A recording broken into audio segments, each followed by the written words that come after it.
Hi and welcome back to my kitchen.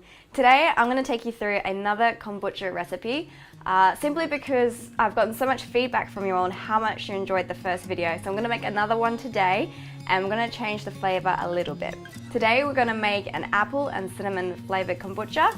So we're going to be using all of the key ingredients of the green tea, the sugar, and of course the SCOBY, but today we're going to add cinnamon and some apple as well. The type of apple that you use really doesn't matter. It will change the flavour a little bit, but it just depends on what kind of apples you prefer. We today are using the sundowner apples, but I'm sure that the green apples will give just a nicer flavour. Okay, so while the water is boiling over there to dechlorinate, I'm going to come over here and decore and peel the apples. So we want to peel all the skin off the apples so that we get as much flavour out of them as possible. We didn't just choose this flavour for the taste. I mean, come on, apple and cinnamon, like apple pie, how delicious. Everything we choose kind of has some sort of benefit to it. We don't want to just eat food for the sake of eating it. We like to make sure there's enough nutrients that's going to benefit us as well. So with apple and cinnamon, they have some very similar benefits for us. They both have cancer preventing properties. They help with hypertension, diabetes, and even help prevent heart disease as well. So the two coupled together is like a powerhouse against these diseases.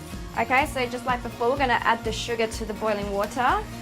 So for 10 litres of water here, I'm going to be doing about 3.5 cups of sugar. So 2 cups are going to go into this pot, which is 7 litres of water there. And then the other pot, doing 1.5 cups for 4 litres. Okay, so next we add the tea bags. So remember, there is quite a lot of tea bags that go into it.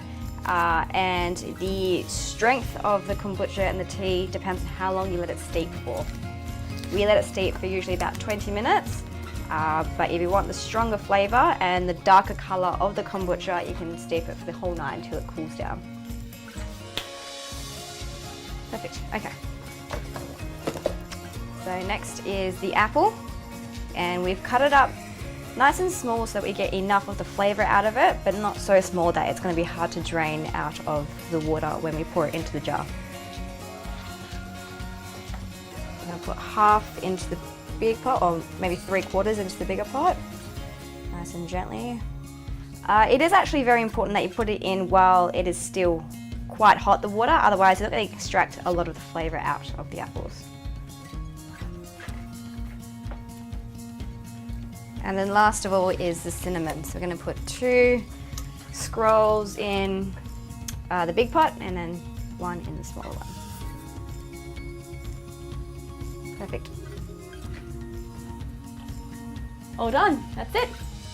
Okay, so now that that's done, that's going to cool overnight to room temperature, and then we'll pour it into the jars with the SCOBY and let it ferment for 7 to 10 days. Again, how you like it, how fizzy you like it in particular, will depend on how long you let it ferment for. We find that our sweet spot is 10 days when it's really tasty for us, but you might like it right when the 7 days is done. So I hope you liked today's recipe. That was apple and cinnamon kombucha. Some people have brought it to my attention that they don't actually like drinking kombucha because of the sugar content. You might think, wow, that was a lot of sugar.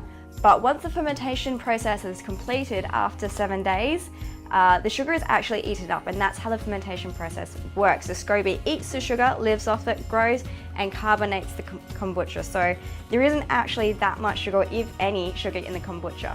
So I hope you like the recipe and let me know how you go.